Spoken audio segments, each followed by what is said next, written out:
A prediction warned of a great empire's fall just before it happened. Do you believe the future can be seen? Long before modern horoscopes, the ancient Babylonians mastered this art.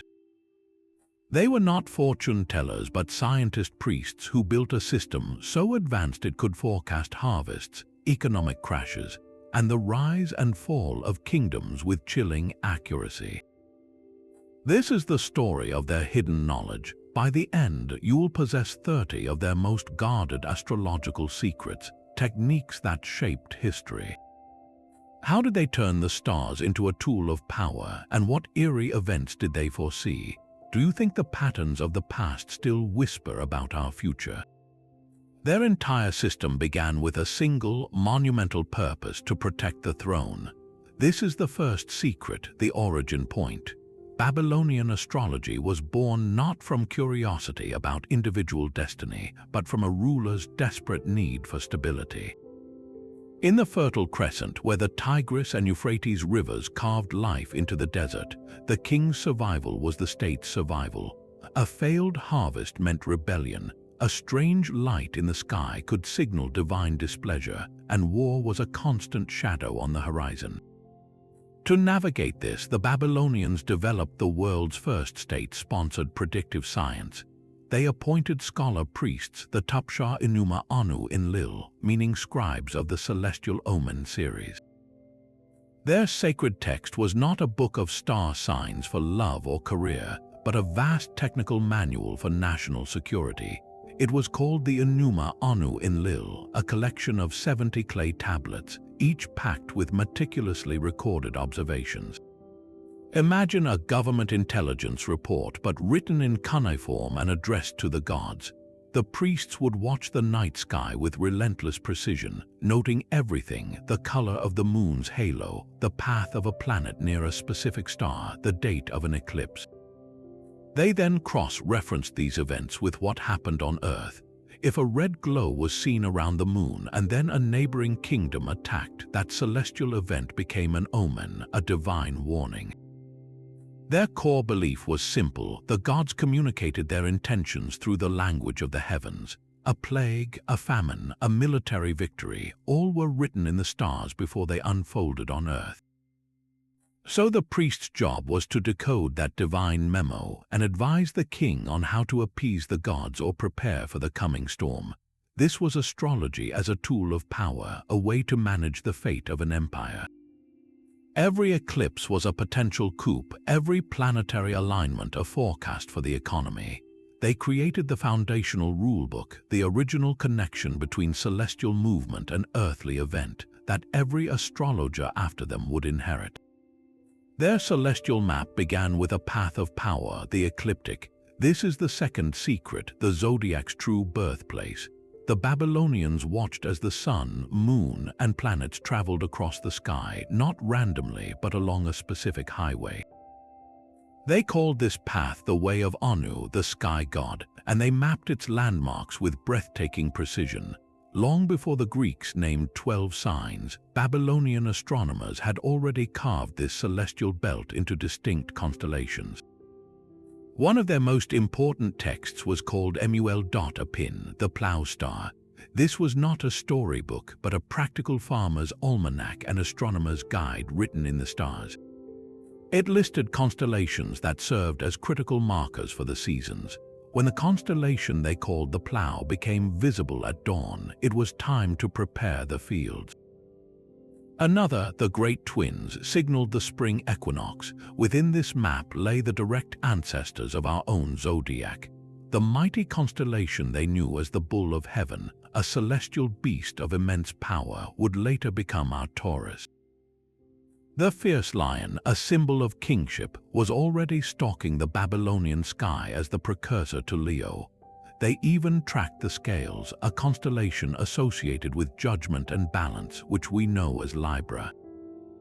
This was not about personality traits, it was about divine timing. By watching which constellation the moon or a planet was visiting, the priests could mark the solar year with agricultural and religious precision. They knew that when Jupiter entered the region of the bull of heaven, it was an omen concerning the king's strength or the land's fertility. Their constellations were like mile markers on a cosmic calendar, each one a station where the gods could send a specific type of message. This Babylonian celestial map, this first draft of the zodiac, became the grid upon which all future predictions were plotted. It was the foundational tool that turned random starlight into a structured language, a way to say not just that something will happen, but when the gods had scheduled it. Each wandering star was a god with a distinct personality and a message to deliver. This is the third secret: omens in every planet's path. The Babylonians did not see planets as distant rocks, but as living deities walking the celestial highway they had mapped. Venus was the radiant goddess Ishtar, a beacon of love, war, and fertility. Mars was the fierce red Nergal, god of plague and conflict. Jupiter, majestic and bright, was the wise Marduk, the supreme patron of Babylon. Mercury, swift and elusive, was Nabu, the divine scribe, and Saturn, slow and steady, was Ninurta, the farmer and hunter. The appearance and behavior of each one was a direct divine dispatch. The most critical moments were their heliacal risings and settings, their first and last appearances in the dawn or dusk sky after a period of invisibility. When Ishtar, as Venus, first emerged glowing in the eastern dawn, it was a powerful omen for the coming season, often linked to prosperity or the fate of women. If she was dim or delayed, it signaled misfortune. The color and brightness of the planet spoke volumes. A brilliant, steady Jupiter was an omen of the king's good health and military success. But a dim, flickering Jupiter meant the opposite, a warning of royal weakness or divine disfavor. A red, angry Mars positioned near the constellation of the Scorpion might foretell a deadly plague sweeping the land. They even tracked the mysterious backward loops we call retrograde motion.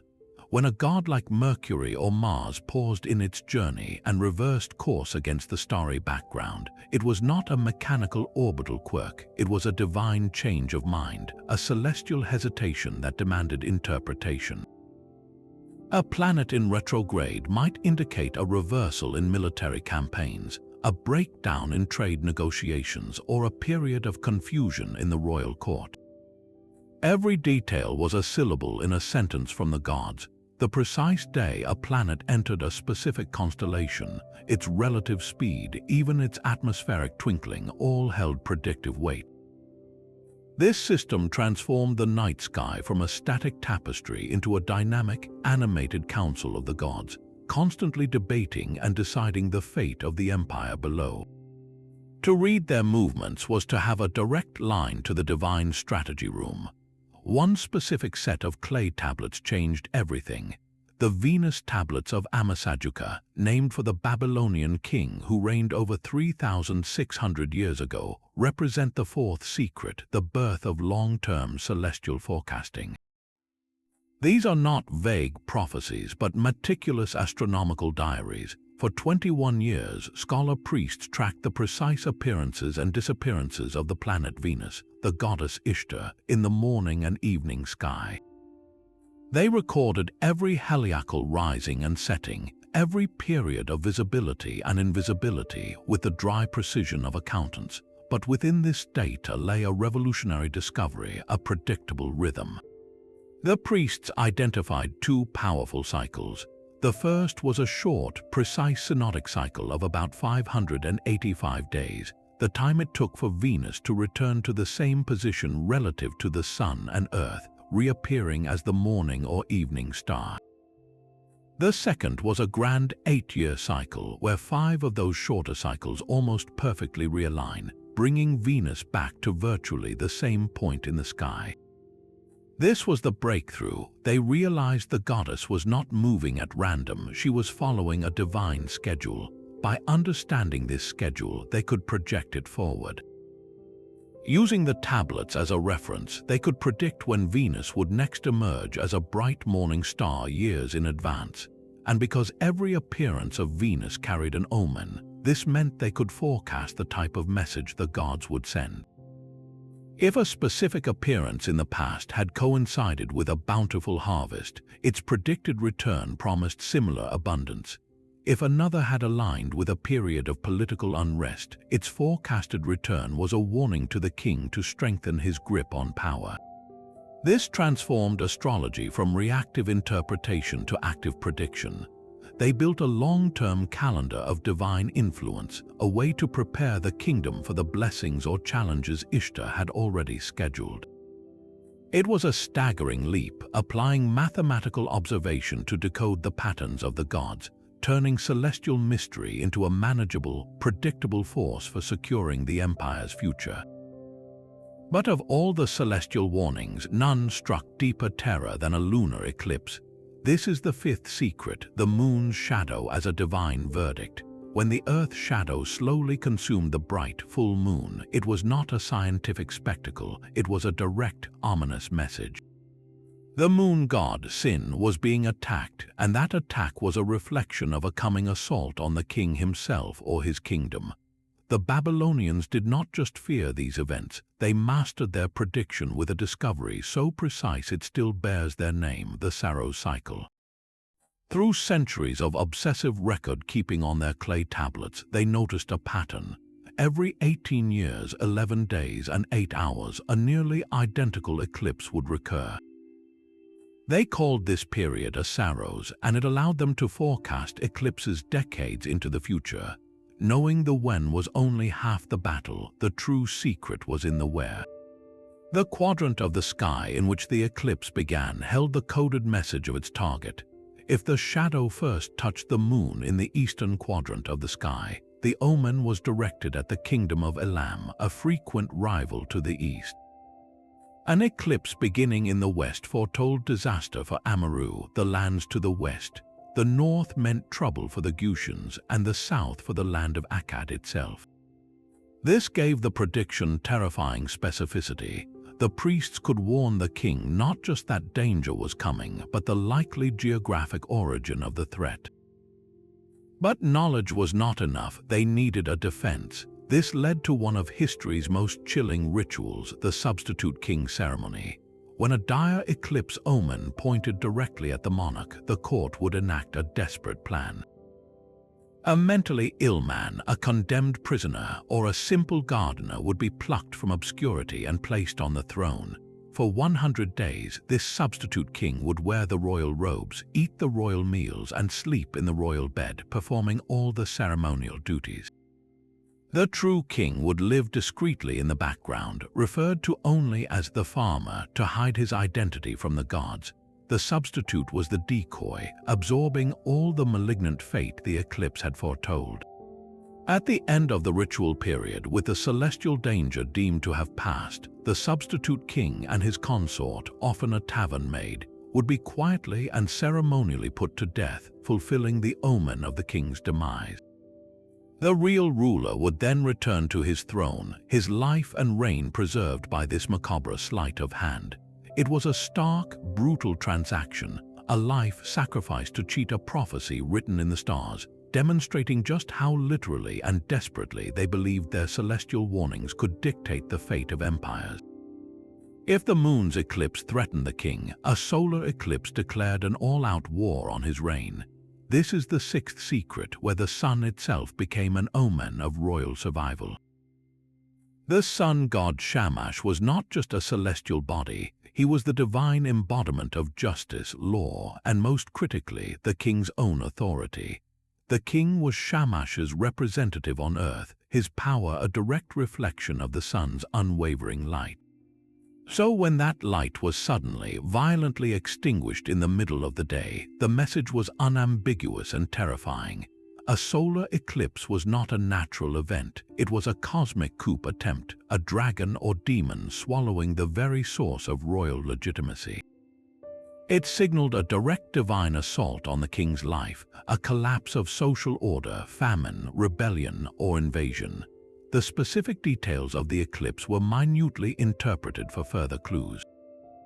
An eclipse that darkened the sun from the top down foretold the death of a great ruler.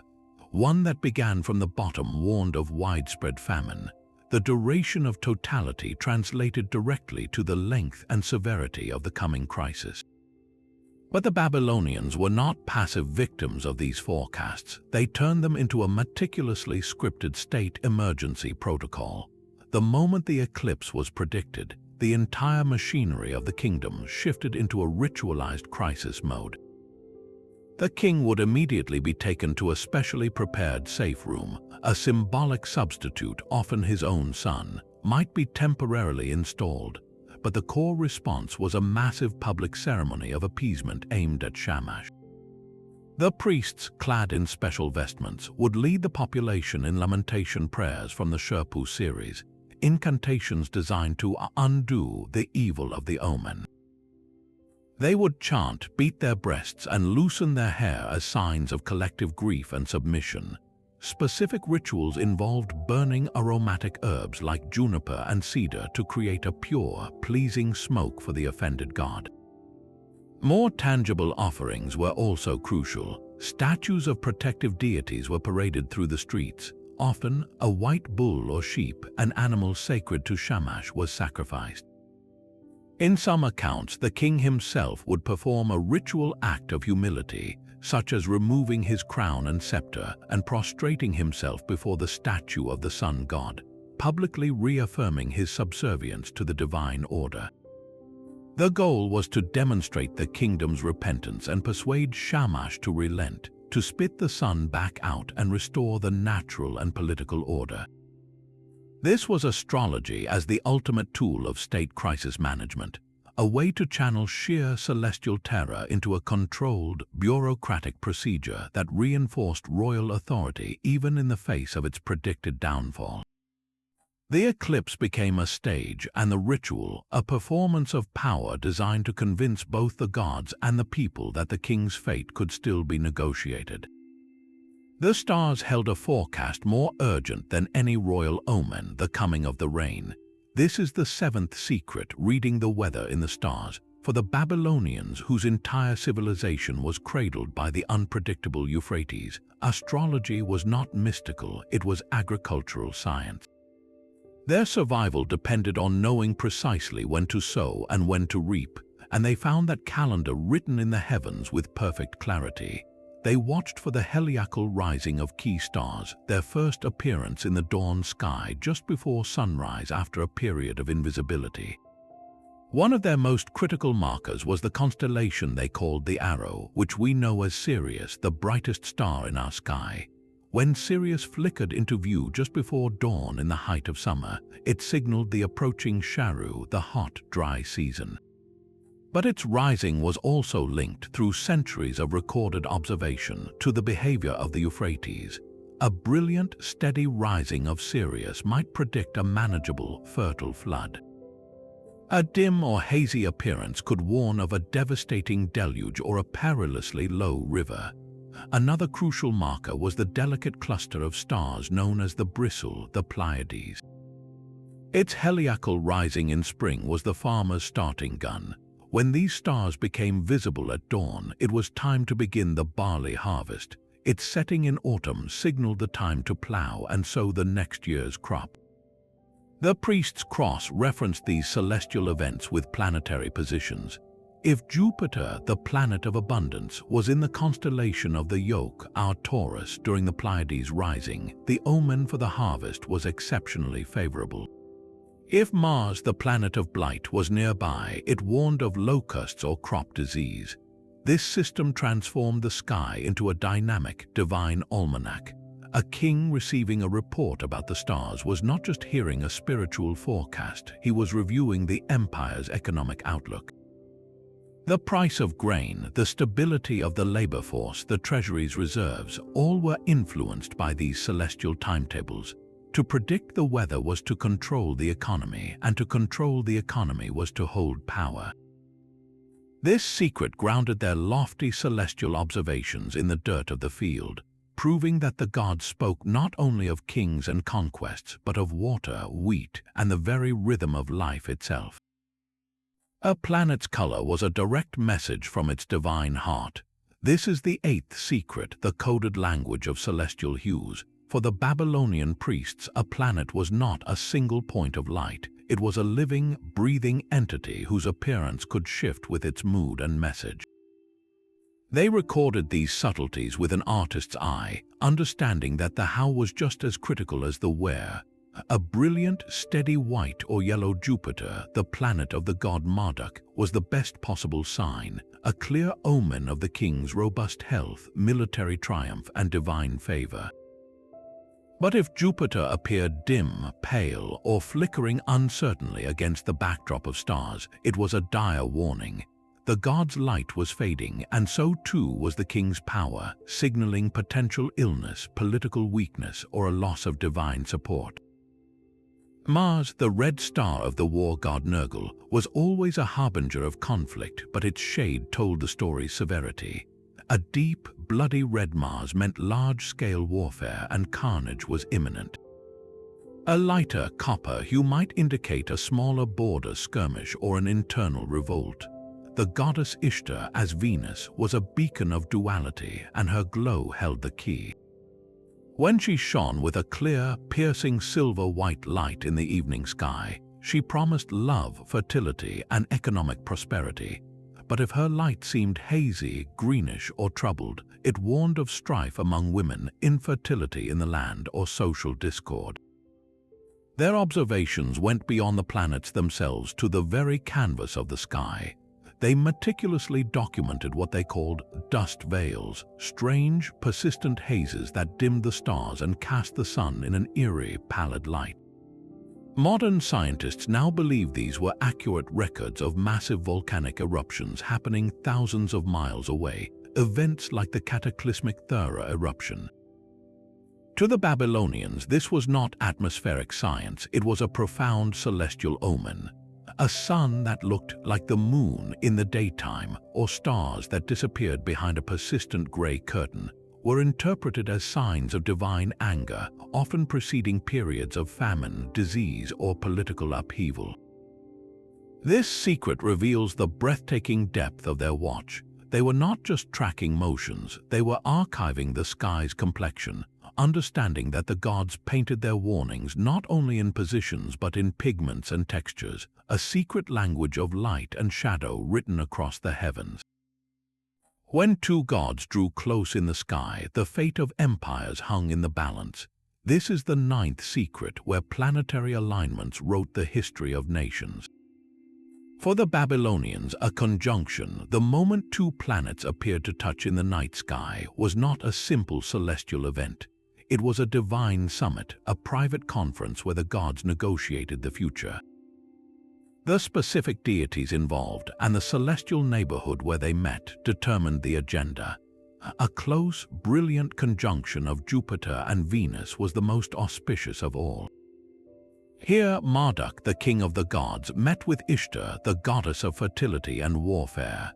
This was a summit of supreme power and prosperity. If this meeting took place in the constellation of the Lion, a symbol of kingship, it was an omen so powerful it could signal the birth of a glorious new dynasty, a golden age of expansion and wealth for the kingdom. The priests would advise the king to prepare for a period of unmatched opportunity, to launch ambitious building projects or to negotiate treaties from a position of divine strength. But other pairings carried darker warnings. The slow, stern gaze of Saturn meeting the angry red glare of Mars was a dreaded alignment. Saturn, as Ninurta, represented boundaries, justice, and also scarcity. Mars was pure, unadulterated conflict. Their conference was a divine decree of hardship and war. If this conjunction occurred in the constellation of the Scorpion, associated with death and the underworld, the omen was catastrophic.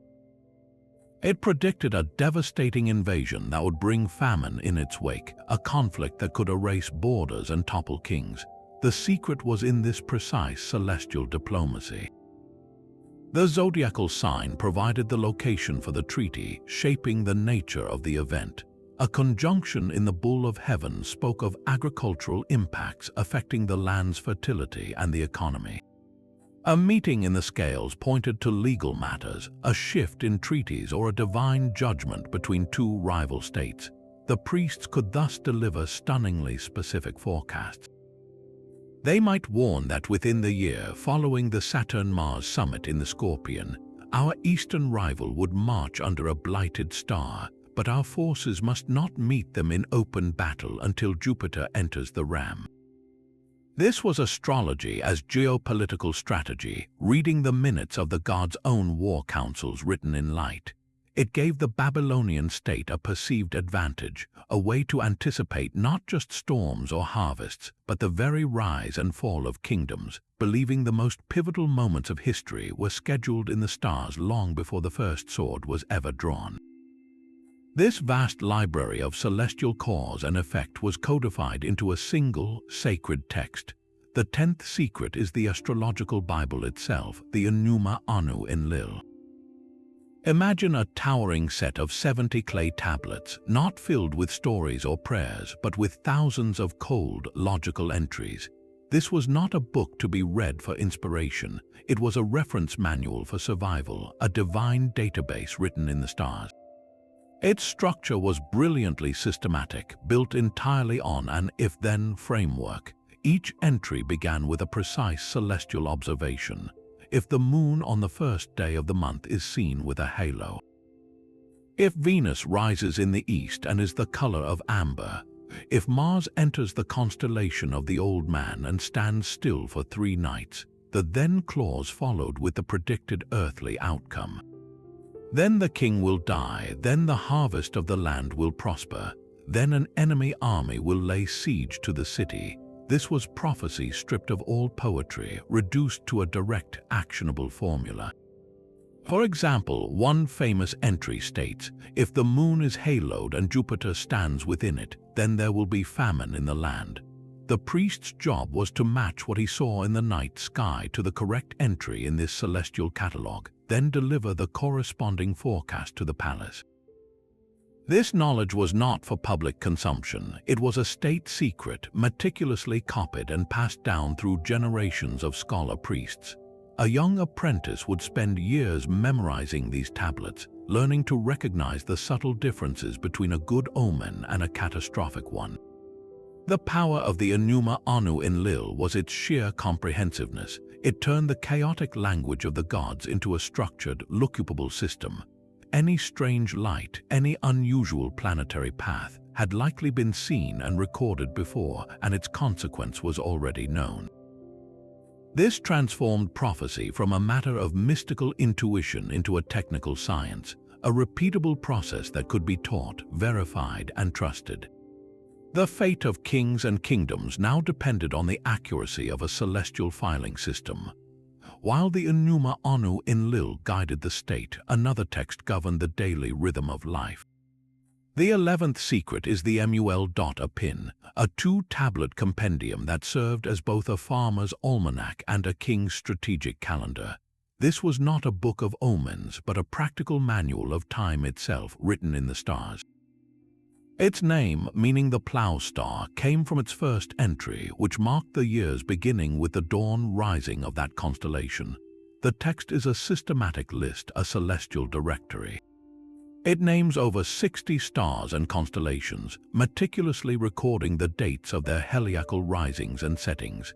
It maps the paths of the sun, moon, and planets along 3 broad celestial highways. But its most revolutionary secret was a rule for managing the calendar. The Babylonian year was lunar, only about 354 days, which quickly fell out of sync with the solar seasons. The Mul.Apin provided the fix, instructing priests to add an extra month whenever the constellation of the Ram, Aries, did not align with the first month of the spring festival. This intercalation kept the agricultural cycle perfectly tied to the stellar cycle. For the farmer, this text was indispensable. When the text said the true shepherd of Anu, our Lyra, rose at dawn, it was time to harvest the spring barley. When the stars, the Pleiades, became visible, the ploughing began. The sky became a giant, reliable clock, its gears turning with constellations instead of numbers. For the king, however, the same data held a different power. The Mul.Apin told him which constellations were auspicious for specific actions. launching a military campaign when the fierce lion was dominant promised strength and victory. Holding a coronation ceremony under the steady gaze of the yoke constellation, Taurus, ensured a long and stable reign. Planning a major treaty when the scales, Libra, were high in the sky invited divine justice and balance into the agreement. This is the profound secret of the Mul.Apin, its dual purpose. It synchronized the sowing of seeds with the marching of armies. It meant the same stars that told a common laborer when to put his plow to the earth also told the emperor when to put his seal to a war declaration. Astrology was not confined to temple rooftops. It was woven into the very fabric of society, from the palace down to the smallest field, uniting everyone under a single, predictable cosmic order. The heavens dictated the schedule for every critical act, binding the fate of the kingdom to the success of the harvest, proving that celestial power flowed through every level of life. Yet the stars held one final, intimate secret, a revolution that would touch every life. The 12th secret is the birth of the personal horoscope, a late but profound shift in celestial thinking. For over 1,000 years, Babylonian astrology served the throne, its gaze fixed on empires and harvests. But around the 5th century before the Common Era, something changed. The earliest physical evidence we have is a single clay tablet dated to the year 410 before the Common Era. It is not a state document but a personal forecast for a child whose name is lost to time. The text begins with the precise date, the 4th of something, in the month of Nisan, when the sun was in the constellation of Aries. It then lists the positions of the moon, Jupiter, Venus, Mercury, Saturn, and Mars at the moment of birth. This was the blueprint of an individual soul written in the stars. The secret here is the monumental shift in perspective. The gods were no longer speaking only to the king, they were now sending a unique message for every newborn. The priest interpreted these positions to predict the child's character, profession, and even lifespan. For example, with Jupiter high in the sky, the child might be destined for a life of wealth and respect. If the moon was in a favorable position, it promised a long and healthy life. This was astrology democratized, or at least made available to those wealthy enough to commission a priest. This late Babylonian innovation laid the entire groundwork for everything that followed. It provided the core template, the idea that the snapshot of the sky at your first breath could map your entire destiny. This system, recorded in cuneiform, would travel west to Greece and beyond, evolving into the complex horoscopes we recognize today. But at its heart, it remained a Babylonian secret, the stunning realization that the cosmic forces shaping kingdoms could also sculpt a single, ordinary human life. The personal horoscope revealed destiny, but where in that sky map did true power reside? The 13th secret lies in the four corners of the celestial chart, the Babylonian blueprint for pinpointing a prediction's strength. They saw the sky not as a flat circle, but as a dome arching over the earth, and at its pivotal intersections with the horizon lay the seats of ultimate authority. These were the four cardinal points, and a planet positioned at one of these angles at the moment of a birth or a significant event held supreme, decisive influence. The first and most critical was the ascendant, the precise zodiac constellation rising on the eastern horizon at dawn. This point, they believed, represented the life force, the physical body, and the very beginning of the matter at hand. A planet like Jupiter gleaming there at a king's birth was an omen of magnificent personal vitality and a charmed life. Directly opposite where the sun set in the west was the descendant. This corner governed partnerships, treaties, and open enemies. If Mars, the god of war, occupied this point at the signing of a peace accord, the omen warned of betrayal or hidden hostility within the alliance. High overhead at midday was the midheaven, the zenith of the sky. This was the pinnacle of public life, governing reputation, career, and royal authority. Saturn's stern presence here could indicate a reign marked by hardship but also immense, lasting legacy. opposite the midheaven, hidden beneath the earth at midnight, was the Enuma Anu, the deepest point. This corner ruled foundations, family lineage, and the conclusion of matters. A planet here spoke of hidden strengths, ancestral blessings, or deep, private endings. The secret was in this sacred geometry. A prophecy drawn from a planet lounging in a less significant sector of the chart might be a faint suggestion, but a planet stationed at one of these four corners was a divine command. It dictated not just what would happen, but the core arena of life where the fate would unfold, and with undeniable force. This Babylonian framework for assessing celestial potency became the bedrock of all later astrology, the original rule that the most powerful messages from the gods are always delivered at the crossroads of the sky. But how could the power of those four corners be spread across an entire life? The 14th secret built a detailed map from that sacred geometry, dividing the sky into 12 distinct places. This was the Babylonian precursor to the modern astrological houses, a revolutionary system that linked specific slices of the celestial dome to every facet of human existence. The map began always with the ascendant, the eastern horizon at the moment of birth. This was the first place governing life itself, the physical body, and the individual's core personality.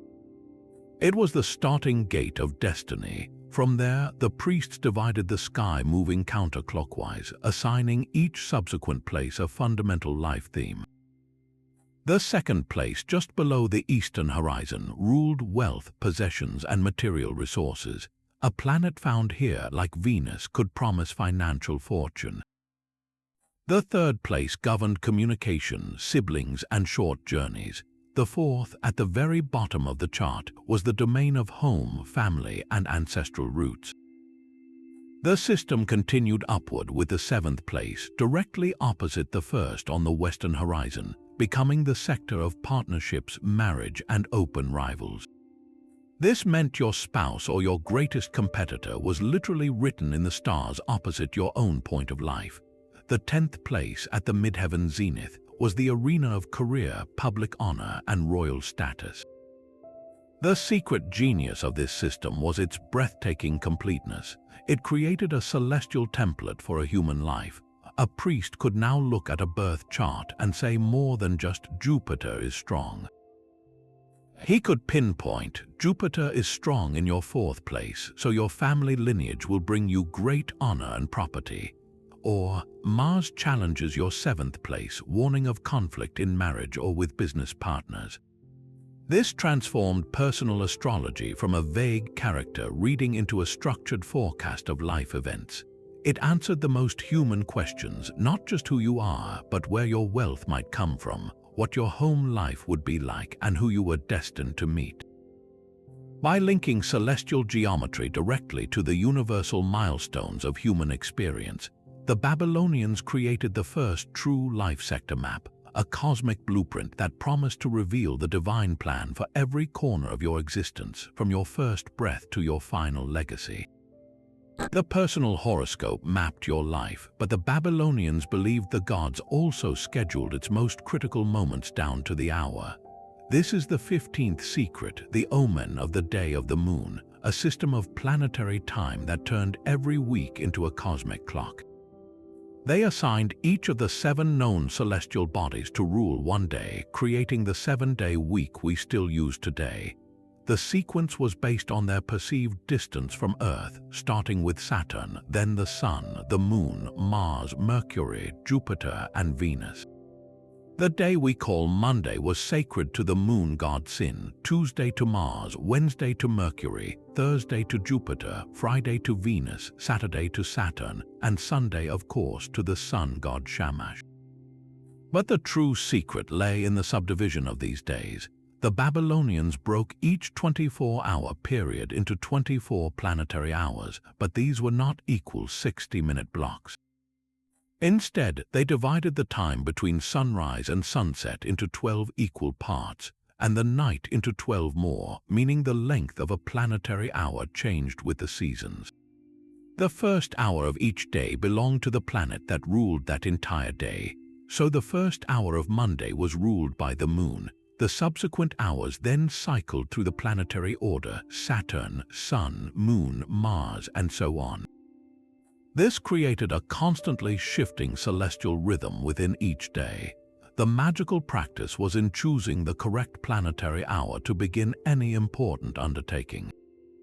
If you were a merchant signing a contract, you would want to initiate it during an hour ruled by Jupiter, the planet of abundance and fair dealing, to ensure a profitable and honest agreement. A general would wait for an hour ruled by Mars to give the order to attack, channeling the war god's ferocity. But starting a journey under a Mars hour was considered reckless, inviting conflict and danger along the road. Conversely, beginning a romantic proposal under a Venus hour called upon the goddess Ishtar's blessing for love and fertility. This was astrology at its most precise and personal, a system of micro-timing that required careful calculation. A priest or learned individual would consult tables to determine the exact moment a favorable planetary hour began. It meant that two people born on the same day could experience vastly different fortunes simply by the celestial minute their key actions commenced. This secret wove astrology into the fabric of daily life, teaching that success was not just a matter of what you did, but of synchronizing your will with the turning gears of the cosmic clock, believing the gods had appointed specific, potent moments for every human endeavor. The gods scheduled the wealth of nations as precisely as they did the harvest. The 16th secret reveals Babylonian astrology as the world's first central bank, using Jupiter's path to forecast economic booms and busts. The planet Jupiter, majestic Marduk, was the undisputed celestial symbol of expansion, abundance, and good fortune. But its influence was not vague. Its power was channeled with pinpoint accuracy through the constellations it visited. One of the most critical economic indicators was Jupiter's journey through the sign of the Ram, the constellation we call Aries. To the Babylonians, the ram was not just a celestial animal, it was directly associated with money, goods, and movable wealth. When the great planet of prosperity entered this financial sector of the sky, it was time for the kingdom's treasurers and the city's merchant guilds to pay very close attention. The specific details of Jupiter's stay dictated the economic forecast. If Jupiter shone with a clear, steady light while in the ram, the omen was powerfully positive. It predicted a surge in market prices, but for the benefit of the sellers and the royal treasury. Trade caravans would return laden with profit, commodity shortages would ease, and tax revenues would flow in abundantly. The king, advised by his priests, might use this forecast to plan ambitious public works or to stockpile precious metals, buying low in anticipation of the coming prosperity. However, if Jupiter appeared dim, reddish, or was observed to be moving sluggishly through the ram, the celestial signal flipped. This warned of a coming economic contraction. Market prices might crash, or vital commodities like grain, copper, or timber could become scarce and expensive. Trade routes could be disrupted by banditry or political unrest. For a merchant, this astrological report was as crucial as a weather forecast for a sailor. It told him whether to invest heavily in a shipment of incense from Arabia or to hold his capital in reserve. For the king, it was a tool for statecraft. A forecast of Jupiter dimming, the ram might lead him to lower taxes temporarily to prevent civil unrest, or to release grain from the royal storehouses to stabilize prices and demonstrate benevolent control. This system transformed the celestial into the commercial. The slow, majestic walk of a planet across a specific patch of stars became a leading economic indicator, a divine report on the health of markets and the flow of silver.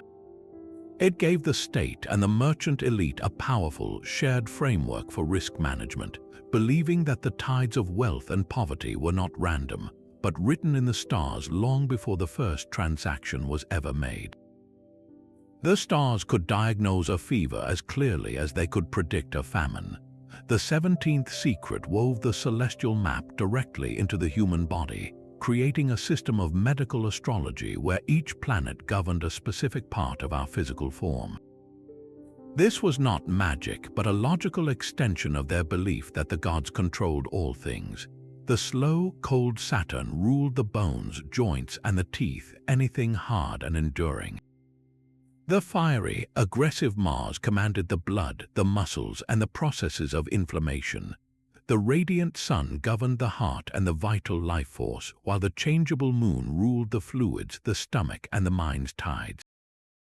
Venus presided over the throat, kidneys, and reproductive systems, and Mercury over the hands, lungs, and nervous system.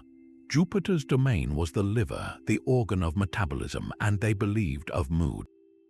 The diagnostic secret lay in timing. When a patient fell ill, a Babylonian physician-priest would not just examine the symptoms, he would calculate which planet was most prominent or afflicted in the sky at the moment the sickness began. If a person developed a raging fever with inflamed sores, and the priest noted that Mars had just entered a difficult aspect or was being eclipsed, the diagnosis was clear: the god of war was attacking the blood. A deep, aching pain in the bones that emerged during a period when Saturn was in retrograde pointed to an imbalance of that cold, restrictive god's influence. But diagnosis was only half the cure. The treatment itself had to be synchronized with the heavens. Herbal remedies were not simply administered, they were timed. A potion to cool a Mars-induced fever might be prepared and given when the moon, governing fluids, was in a watery sign like the Scorpion, or during a planetary hour ruled by Venus, whose cooling nature could counteract Mars' heat. A poultice for a Saturn-related joint ailment might be applied when Jupiter, the planet of benevolence, was ascendant, to bring healing expansion to the constricted area. Surgical procedures such as lancing an abscess were avoided when Mars was strong for fear of excessive bleeding and scheduled for more Pacific celestial hours. This system created a holistic view of health, where an illness was not an isolated event but a symptom of a cosmic imbalance.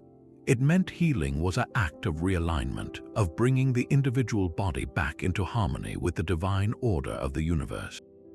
The patient was a microcosm of the kingdom, and just as an eclipse threatened the state, an afflicted planet in your personal sky threatened your well-being, requiring a ritual of celestial diplomacy to restore the peace. But a forecast of plague was not a death sentence, it was a call to action. The 18th secret moves beyond passive prediction into active intervention, a suite of rituals designed to rewrite the celestial script. When a bad omen was confirmed, the Babylonians did not resign themselves to fate. They initiated a meticulous procedure called a nambabai, a word meaning loosening or dissolution.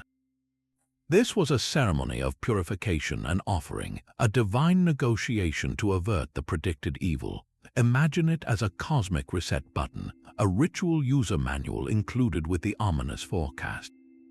The process was highly specific, tailored to the planet and the nature of the threat. If an omen from Mars foretold an invasion, the ritual might involve burying a clay model of a weapon at the city's western border, symbolically disarming the threat in the very direction from which it would come. If a celestial sign pointed to a plague, the priests would turn their attention to Saturn, the god associated with boundaries and, in his darker aspect, with wasting disease.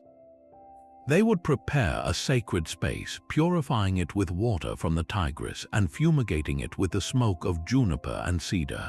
A statue representing the afflicted person or even the king would be crafted, often from precious materials. Then, through incantations and offerings, the priests would perform a symbolic transfer. They would speak to Saturn, acknowledging the omen but offering a substitute, the crafted statue, in place of the living person.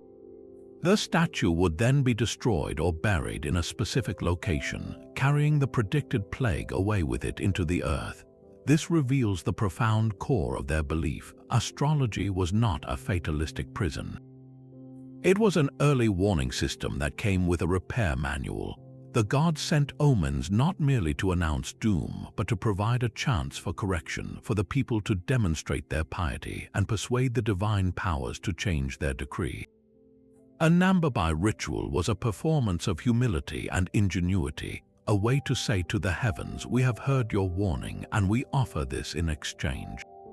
It transformed terrifying celestial predictions into a manageable, almost bureaucratic process where even the worst news could be met with a prescribed ritual solution, keeping the delicate balance between heaven and earth firmly in human hands. The sky was the ultimate intelligence briefing, a divine war room where every movement signaled a rival's next move. This is the 19th secret, astrology as state-sponsored espionage. For a Babylonian king, his court astrologer was his most valuable intelligence officer, tasked with reading not only the omens over his own land but also, with chilling precision, deducing the celestial messages being delivered to his enemies. This was possible because of their system of celestial geography, where each quadrant of the sky corresponded to a specific neighboring kingdom. An eclipse beginning in the east meant the omen was for Elam to the east. A strange planetary conjunction in the western sector was a message for the lands of Amaru in the west. So if the king's own priests observed a catastrophic omen, like Mars conjunct Saturn in the Scorpion, appearing in the quadrant of the sky assigned to Assyria, they could deliver a stunningly specific forecast. They would report that the gods had scheduled a period of plague and internal strife for the Assyrian heartland within the coming year. This was not a vague warning, it was a tactical opportunity. It told the Babylonian king that his rival would be weakened, distracted by divine displeasure, and potentially vulnerable.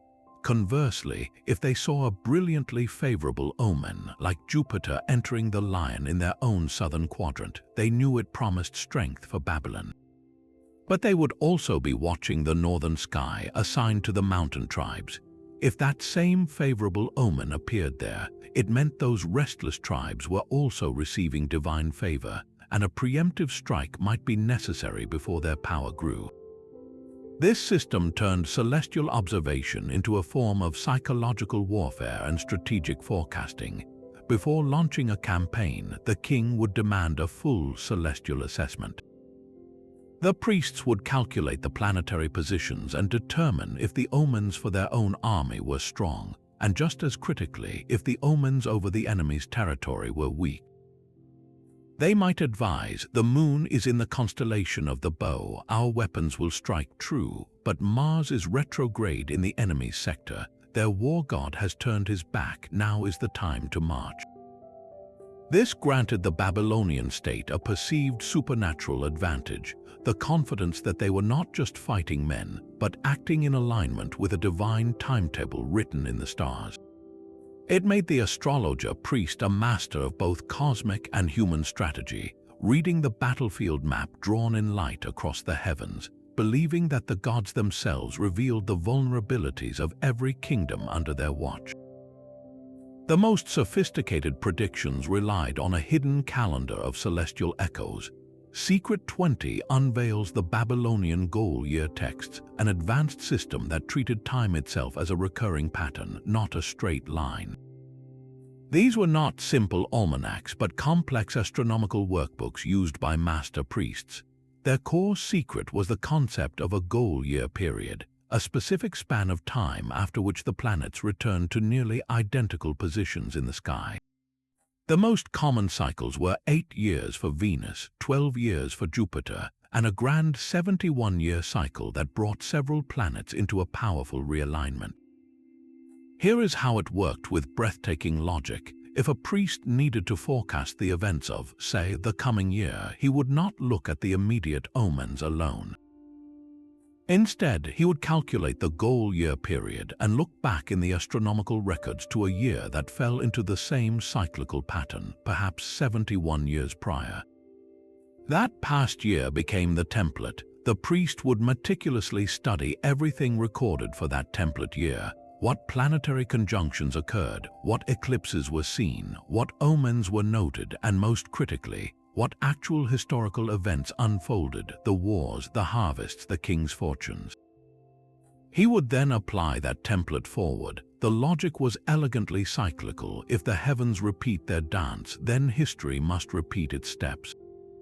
So if the records showed that 71 years ago, when Saturn and Mars met in the Lion, a neighboring kingdom launched a surprise attack, then the forecast for the coming year, which shared that same celestial signature, would warn of a similar military threat. This was long-term destiny engineering. It allowed them to make predictions decades in advance with a confidence rooted in observed repetition. A king could be warned about a potential succession crisis not by a vague prophecy, but by the cold fact that the same planetary lineup presiding over his grandfather's contentious rise to power was due to return in 8 years' time. This secret reveals a profound Babylonian worldview. Time was a vast turning wheel, and human events were tethered to its spokes. The future was not an unknown frontier. It was a page from a past chapter, waiting to be read again in the stars. A pair of brothers in the stars held the power to unite kingdoms or tear them apart. This is the 21st secret, where the constellation of the Great Twins wrote the fate of every alliance. The Babylonians knew this celestial pair as Mash.Tb.Ba, the Great Twins, a constellation we call Gemini. Unlike the solitary lion or the charging bull, the twins embodied duality, partnership, and the delicate balance between cooperation and rivalry. When a planet journeyed through this sector of the zodiac, its message was always about relationship. The specific planet determined whether that relationship would be one of harmony or strife. If benevolent Jupiter, the planet of kings and good faith, passed through the twins, it was a celestial green light. The gods were signaling that the time was perfect for forging a powerful treaty, a marriage alliance between royal houses, or a binding trade partnership. The omen promised that the agreement would be balanced, lasting, and mutually beneficial. History provides a stunning example.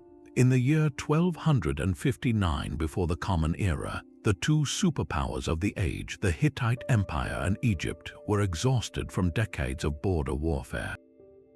The Hittite king Hattusili III and the Egyptian pharaoh Ramesses II sought peace.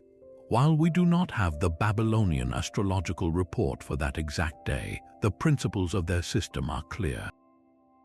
For such a momentous treaty to be signed, the court astrologers for both sides would have been desperately scanning the heavens for an auspicious sign. A Jupiter transit through the Great Twins would have been the ideal celestial endorsement, a divine assurance that this pact between two brother kings would hold. The resulting agreement, known as the Eternal Treaty, was recorded on a silver tablet and did indeed bring a lasting peace, a diplomatic triumph that might very well have been written in the stars first. But the twins had a dark twin. If fiery Mars, the planet of conflict, marched through this same constellation, the omen flipped entirely. Then the message was one of brotherly betrayal, a partnership turning to bitter rivalry, or a treaty about to be shattered by deception. It warned of civil war between siblings, a revolt by a trusted general, or an ally revealing themselves as a secret enemy. The constellation of the Great Twins thus became the celestial courtroom for all partnerships. It asked the critical question written in planetary light: are these two forces destined to work together or destined to destroy each other? For any king considering a handshake with another ruler, the position of the planets in Gemini was the ultimate divine counsel, revealing whether the gods saw a future of shared strength or inevitable tragic conflict. The true meaning of destiny was written in the word itself, for the planets were the wanderers.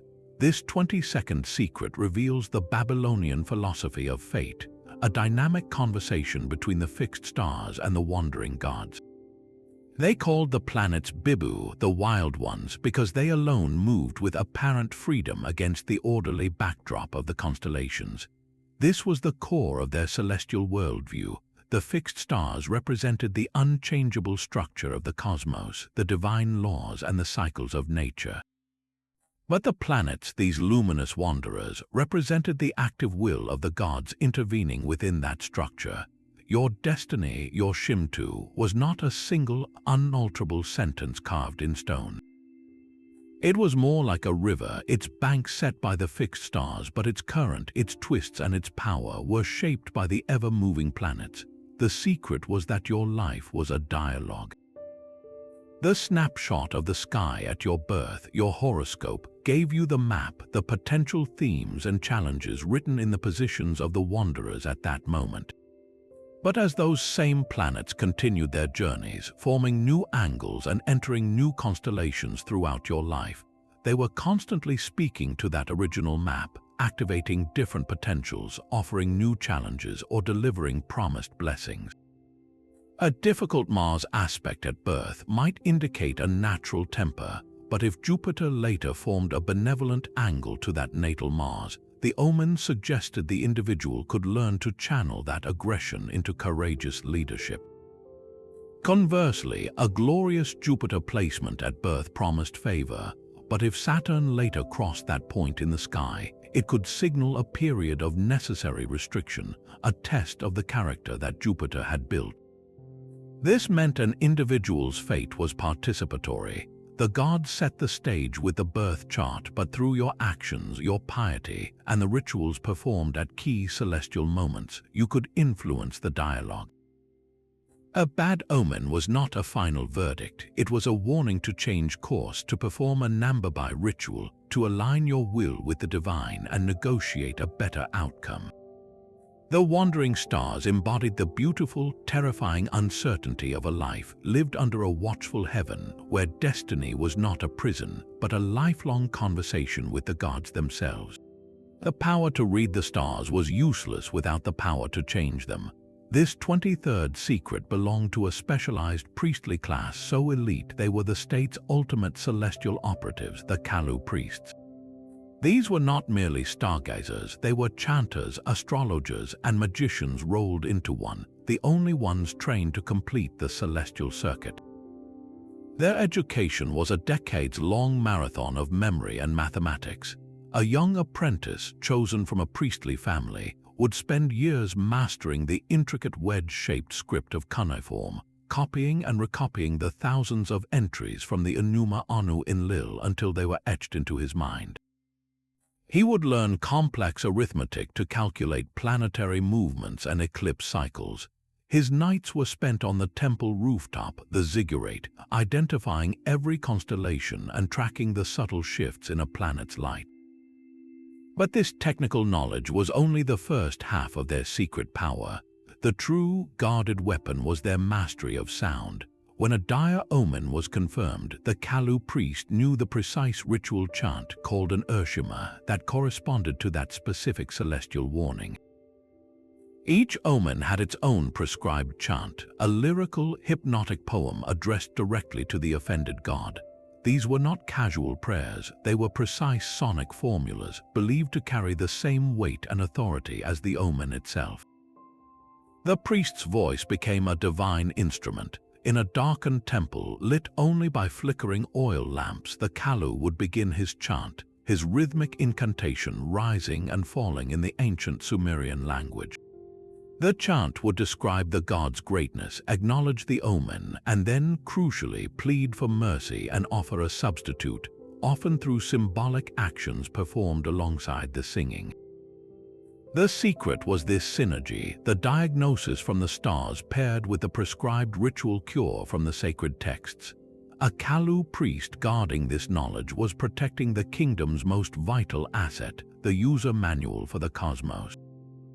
He could look at a red Mars and say, "This means war," but more importantly, he could open the correct tablet and sing the exact sequence of words that might persuade Nergal, the war god, to turn his wrath elsewhere. This made the Kalu more than a priest. He was a celestial diplomat trained in the language of the gods, both written in the stars and spoken in the sacred chants that could, they believed, rewrite the future. The exile to Babylon was a crucible that forged a new kind of prophecy.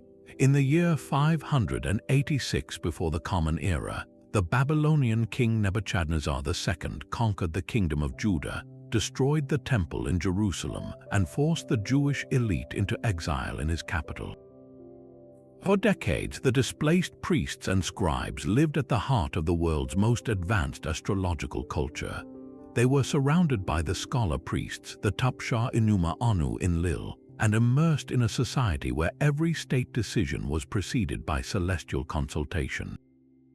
This prolonged, intimate contact did not make the Hebrew prophets into Babylonian astrologers, but it profoundly influenced the language and imagery of divine revelation.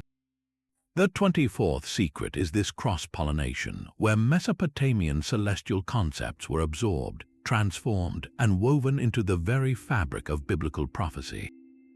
You can hear the echo in the texts composed or edited during and after the exile.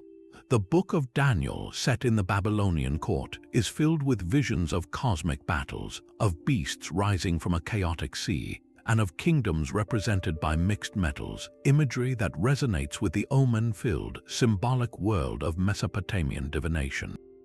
The prophet Ezekiel sees his famous vision of God's chariot, a breathtaking machine of wheels within wheels, covered in eyes and moving in unison with fiery living creatures. The precision and the almost mechanical complexity of this vision feel unlike earlier Hebrew prophecy, bearing a striking resemblance to the meticulous, structured view of the cosmos held by Babylonian astronomers. The most famous celestial sign of all, the Star of Bethlehem that guided the Magi in the Gospel of Matthew, is a direct link to this tradition. The Magi themselves were not Jewish mystics. They were likely Zoroastrian priest astrologers from the East, heirs to the very Babylonian systems developed centuries before. Their journey to find a newborn king because they had seen his star at its rising is a perfect example of Babylonian astrological practice, where the heliacal rising of a planet or a brilliant conjunction could herald the birth or rise of a great ruler. This was not a borrowing of belief, but an adoption of a symbolic vocabulary. The Hebrew prophets maintained their core theology of a single, sovereign God who acted in history, but they began to describe his warnings and promises using a richer, more cosmic palette learned from their captors. Apocalyptic literature, with its detailed timetables, cosmic wars, and signs in the heavens, gained a new layer of complexity. The sky was no longer just the abode of God. It became a canvas for his coded messages, a concept straight from the ziggurat rooftops of Babylon. This secret reveals that ideas, like people, traveled the exile roads, and the tools used to predict the fate of empires were quietly adapted to foretell the coming of a different kind of kingdom altogether. The conquests of Alexander the Great did more than redraw maps. They opened a cosmic library. In the year 331 before the Common Era, his armies entered Babylon not as destroyers but as students. The Greek generals and scholars who followed found themselves custodians of a staggering intellectual treasure: centuries of Babylonian astronomical diaries, star catalogues, and omen texts. This moment is the 25th secret, the critical handover where the celestial science of Mesopotamia was passed, like a sacred torch, to the Western world. The Greek scholars were awestruck by the precision they discovered. Men like Hipparchus, working in the 2nd century before the Common Era, gained access to these meticulous records of lunar eclipses and planetary positions stretching back for generations. This Babylonian data was the bedrock upon which he built his own revolutionary models of the cosmos, but the true transmission was in the system itself. The secret is that Hellenistic astrology, the direct ancestor of all Western astrology, is not a Greek invention. It is Babylonian core techniques elegantly repackaged. The Greeks took the Babylonian zodiac, their 12 constellations along the ecliptic, and gave them the mythological names we use today: Aries, Taurus, Gemini. They adopted the Babylonian practice of casting personal horoscopes based on the exact birth moment. They used the Babylonian system of planetary rulerships, where Mars still governed war and Venus still governed love, though now under the names of Greek gods. What the Greeks added was a new layer of philosophy and psychology. Where the Babylonians saw omens for the state, the Greeks saw a blueprint for the individual soul. They infused the system with concepts from philosophers like Plato and Aristotle, framing the birth chart as a map of one's innate character and potential. a concept of personal destiny that was more philosophical and less focused on literal earthly events. The great synthesizer was Claudius Ptolemy, working in the 2nd century of the Common Era in Alexandria.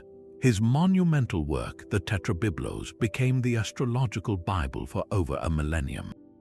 In it, he systematically organized and explained the rules of astrology, but those rules, the meanings of the planets, the signs, and the aspects, were fundamentally Babylonian in origin. Ptolemy provided the elegant, logical framework, but the celestial vocabulary was ancient Mesopotamian. This transmission is the forgotten legacy. Every time someone reads a horoscope based on their sun sign or looks at a birth chart, they are engaging with a system whose technical skeleton was built on the ziggurat rooftops of Babylon, recorded in cuneiform and designed to protect kings. The Greeks translated the language of the gods from Akkadian into Greek, and in doing so, they universalized it, transforming a tool of imperial power into a guide for every individual seeking to understand their place under the stars. The Babylonian secret became a human one, carried forward on a river of clay tablets and papyrus scrolls. While the zodiac tracked the sun's yearly path, the moon held its own secret map. Secret 26 unveils the lunar mansions, 28 precise stations where the moon rested each night of its monthly journey. This was a finer, more intimate calendar, a system for daily life and immediate forecast. Each mansion was a small cluster of stars, a celestial inn where the moon god Sin would pause, and each stop carried a specific omen for the day ahead. One mansion, known as the Field, signaled a good day for planting seeds when the moon was there. Another, the Bow, was auspicious for hunting or beginning a journey. If the moon shone within the bristle, the Pleiades, it was a warning against signing contracts or making important decisions, as the omen spoke of hidden deceit or confusion. This system gave the Babylonians and anyone who learned their secrets a practical guidebook. A farmer could look up at the evening sky, see which mansion cradled the silver crescent, and know whether tomorrow was the day to prune his vines or to keep his family close to home. A merchant could delay a caravan's departure until the moon moved into the star cluster, an omen for safe travels and profitable sales.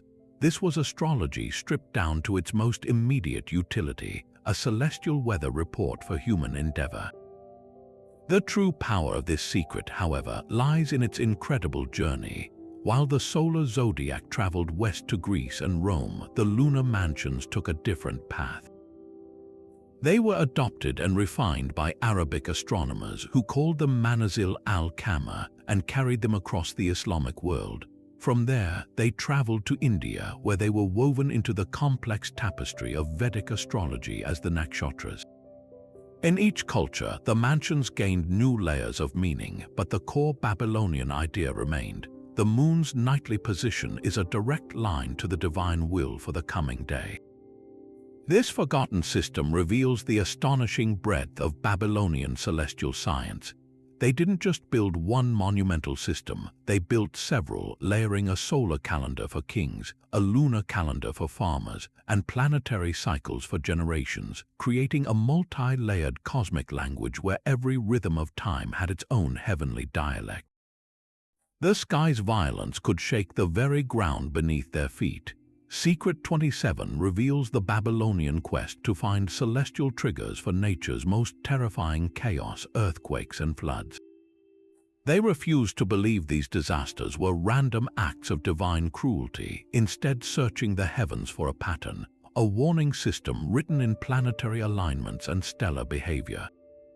For earthquakes, the omens pointed to the tense, volatile meetings of certain planets.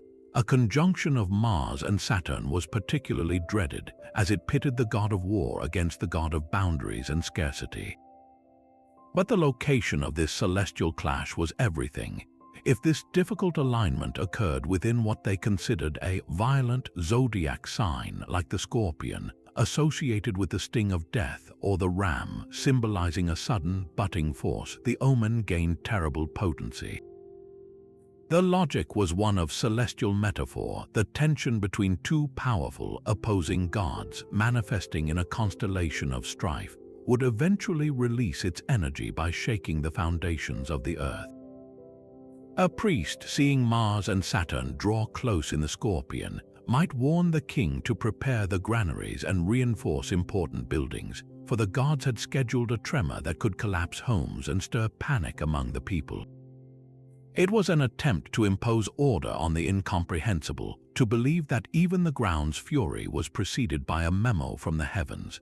For the floods that were the lifeblood and occasional terror of their civilization, they looked to different celestial messengers.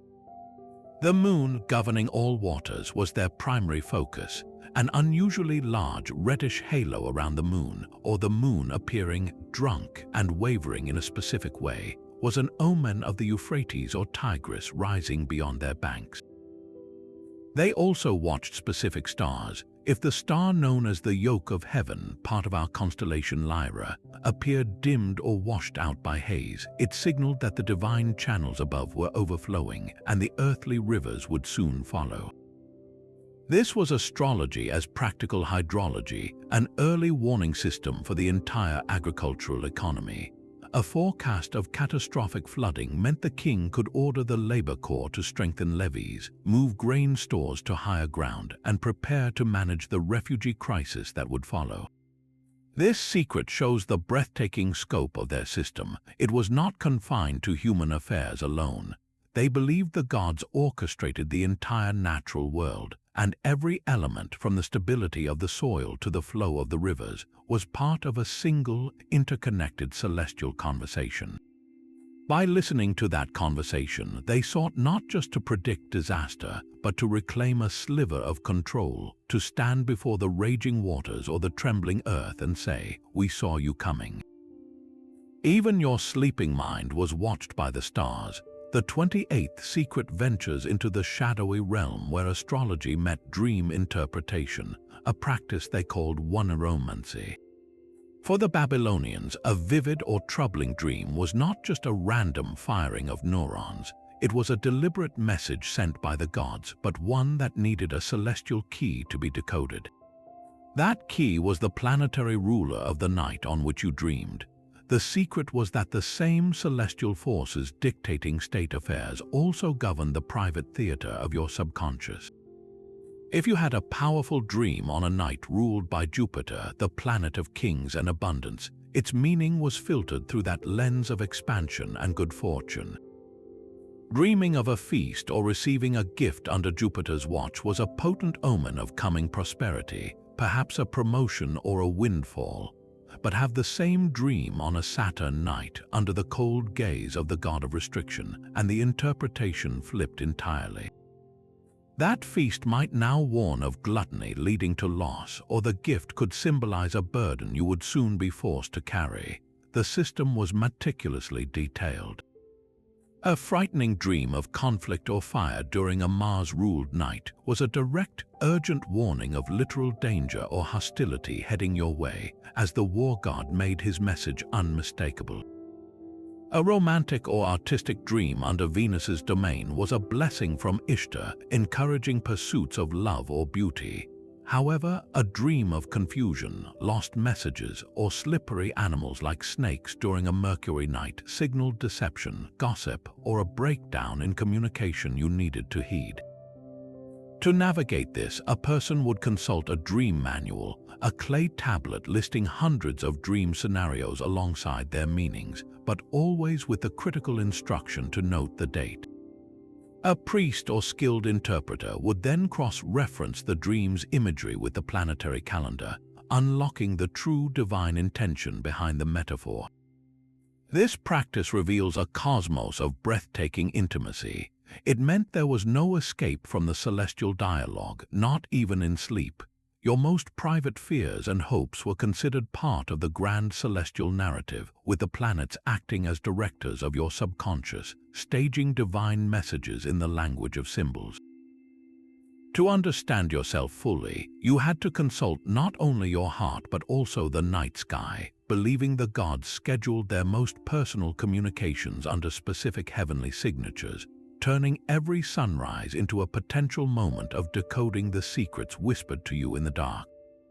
Their legacy is carved into the face of every clock and every map of the stars.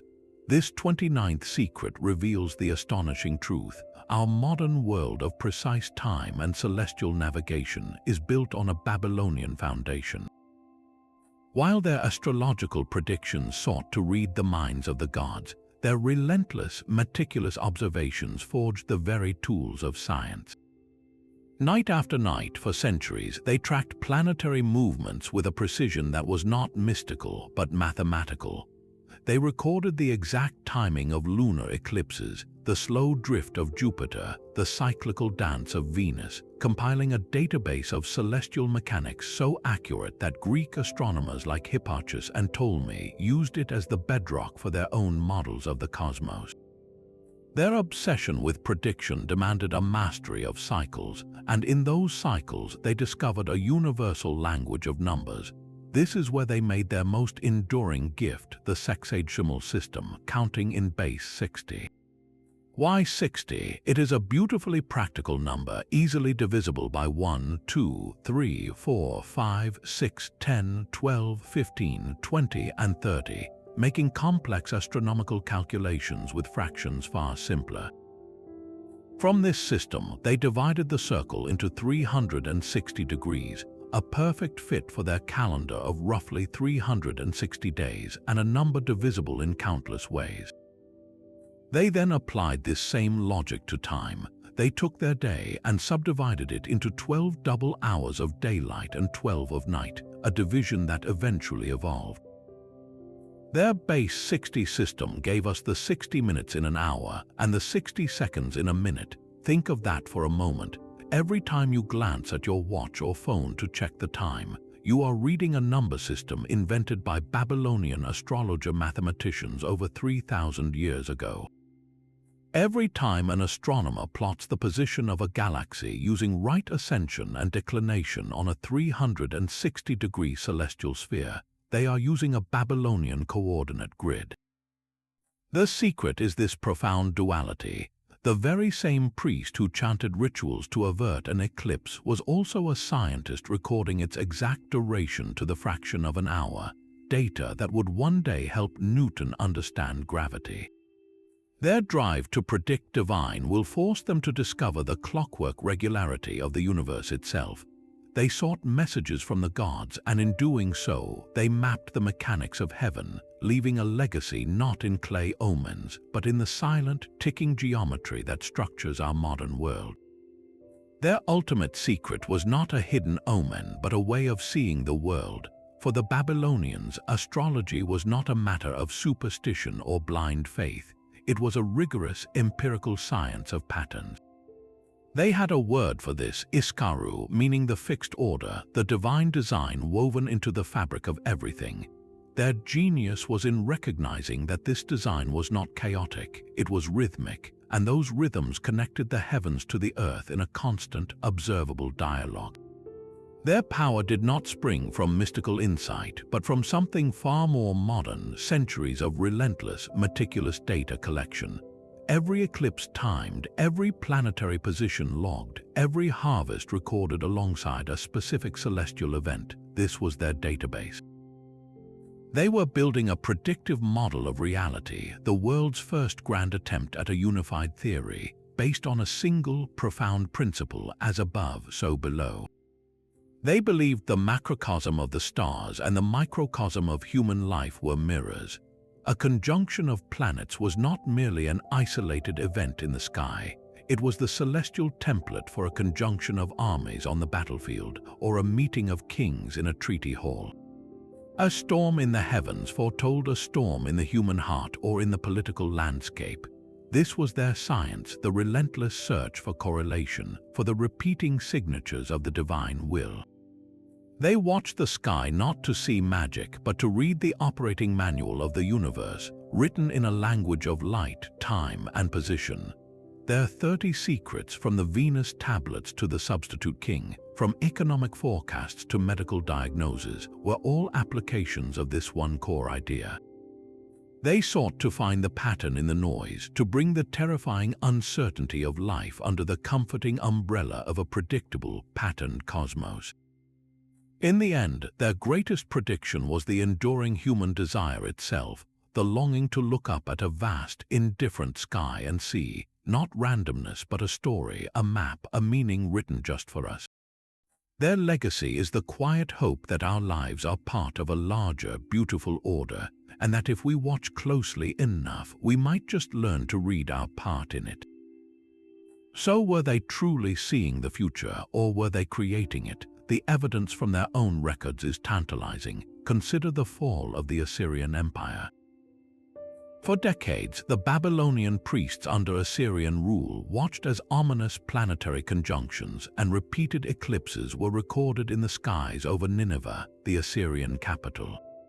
The celestial warnings for a king's downfall piled up in the omen tablets. Then, in 612 before the Common Era, a coalition of Babylonians and Medes sacked Nineveh, burning the great city to the ground. From the Babylonian perspective, the stars had not just predicted this, they had decreed it. The gods had scheduled Assyria's destruction, and the Babylonian king, Nabopolassar, was merely acting as the divine executioner. A similar pattern appears with the rise of Persia.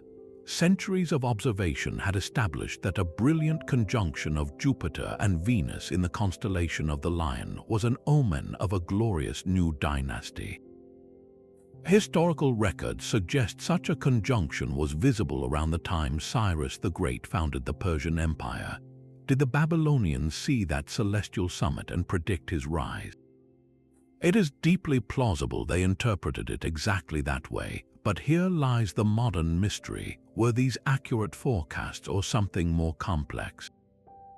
Many historians point to the powerful mechanism of the self-fulfilling prophecy. If the king's most trusted advisors, the scholar priests, reported that the stars foretold a neighboring kingdom's weakness, what would the king do? He would likely mobilize his armies, exploit that perceived vulnerability, and attack. The belief in the omen directly shaped the human action that made the omen come true. The prophecy of an enemy's fall became a battle plan. Conversely, if the priests read an omen predicting a famine, the king would stockpile grain. This preparation would mitigate the famine's worst effects, making the kingdom more resilient, and in the records, it would be logged as another accurate prediction. Their astrology created a feedback loop between heaven and earth where the forecast itself changed the outcome. So what were they really doing? Scientists today marvel at their data. Their ability to predict eclipses and planetary cycles was genuine, hard-won pattern recognition of cosmic mechanics. They were brilliant astronomers spotting real, repeating sequences in nature. Theologians might argue they were tapping into a divine plan, interpreting a universe where spiritual and physical realms are interwoven. Psychologists, however, see a masterful tool of social control and crisis management. In a world of immense uncertainty, from floods to invasions, their system provided answers. It gave the state a script for every disaster, a ritual for every fear, and a divine mandate for every royal decision. It transformed chaos into a story where everything had a cause and a prescribed response. That may be the most potent secret of all. Whether the messages were truly from the gods or not, the act of believing they were gave an entire civilization the courage to face an unpredictable world. It provided a map when there was only wilderness. So, could they see the future? Perhaps the better question is, did they need to? Their power came from the unshakable conviction that the future was not a terrifying blank, but a text already written, waiting in the stars to be read by those with the wisdom to look up. Their journey through the celestial council of the gods ends here, but the echoes of their wisdom still hum through time. From the desperate rituals of a substitute king to the mathematical precision of the Venus tablets, we have uncovered 30 fragments of a lost science, each one a piece of a grand Babylonian design. This was not mere stargazing, it was the world's first integrated system for managing reality. A state-of-the-art fusion of astronomy, economics, medicine, and statecraft, all bound by a single, unshakable belief that the cosmos speaks in a language of patterns. They built a world where every eclipse was a memo, every planet a diplomat, and every human life a thread in a divine tapestry whose blueprint was written in light. Their legacy is not confined to history books. It is in the 60 seconds of your minute, the 360 degrees of your compass, and the very idea that your birthday holds a map to your character. They gave us the architecture of time and the vocabulary of fate. So tonight, when you step outside, look up, see not just points of light, but the remnants of an ancient intelligence network. See the lion where they saw kingship, the twins where they negotiated treaties, and the wandering planets they knew as living gods. The sky they decoded is the same one above you now. Which of their 30 secrets resonated most deeply with you? Was it the chilling substitute king ritual, the economic forecasts written in Jupiter's path, or the intimate idea that your dreams were once thought to be scheduled by the planets? Do you think there is power in these ancient patterns, a forgotten logic to their predictions? Share your thoughts in the comments below. Let us continue this conversation across the centuries. If you are captivated by this dive into historical mystery, be sure to like this video and subscribe to the channel. There are countless more enigmas waiting in the shadows of the past, and together we will bring them into the light.